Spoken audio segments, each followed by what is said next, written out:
Whoa, it's very sunny outside. Thank God I have these glasses. Really are helping my eyes. I get to adjust a little bit and enjoy the nice weather here in the fall that we have in the Midwest before our crazy winters are coming. But talking about the sun and the glasses, let me tell you a little bit about solar panels. I finally made the jump, purchased my own solar panels. So within northern Chicago here in the area that I live in, you basically have 3 ways of getting solar power. You can purchase your own solar panels, you can go ahead and lease solar panels, or you can use community solar. So in this video, I'm going to walk through and explain what my thoughts were for purchasing the system outright, not going with one of the other options of shared kind of community solar or the option of leasing the system. For those who don't know me, I'm Jim Capsalis. I'm going to be your host. I'll talk to you a little bit about solar panels in this video, but you can look at some of my other videos. I do talk about a number of different things around my, the cameras that I have, my drones and so on. So if you like this and you like those topics, please click below, subscribe, click on the bell somewhere over here, so that you get notified whenever I make new videos. So there's going to be a series here for solar. So jumping into solar, let me talk a little bit about the 3 different options that we have. The first option is, as I mentioned, purchasing the system. This means you outright buy the system. You are fully responsible for the payment. Basically, you work with your installer and you make the complete payment to that system at the time that they install it.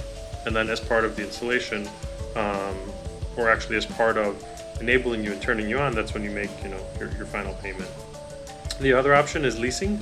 So just like anything else, you basically lease the system, or you can finance the system so that you pay for it over a period of time with monthly installments.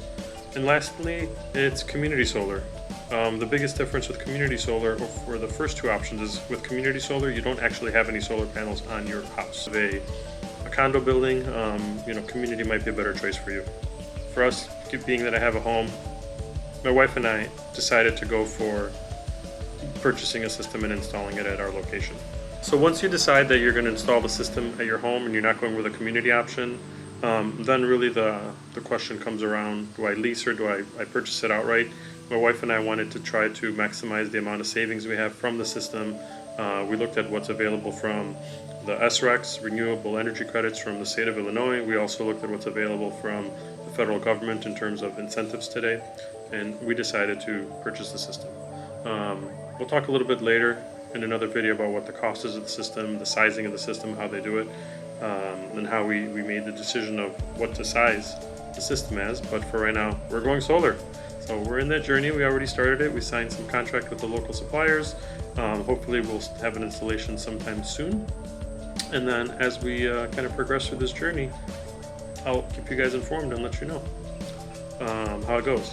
But coming back to why we decided to purchase the system outright. So as I mentioned, there's some incentives at the state and federal level, but we also wanted to maximize the amount of savings we have. Once we went through the activity of sizing the appropriate system, we have a general idea of what the savings are going to be over the next year.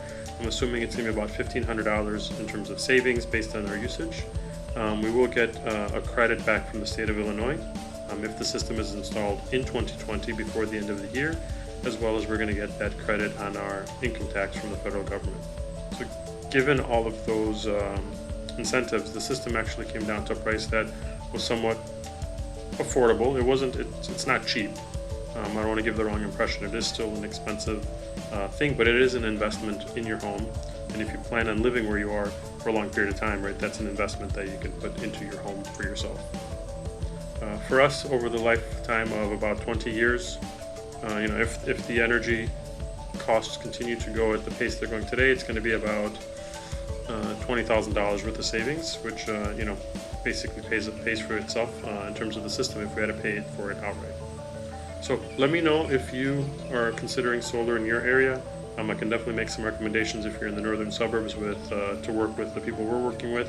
But in future videos, we'll go through solar panels, the different pieces of the system, how they all talk to each other, what the system looks like, and so on. I had some assumptions that I had made which were wrong, and as I'm going through this process, I'm definitely learning. So anyways, if you like it, thanks for watching. If you like this video, click below, subscribe, and stick around to learn more.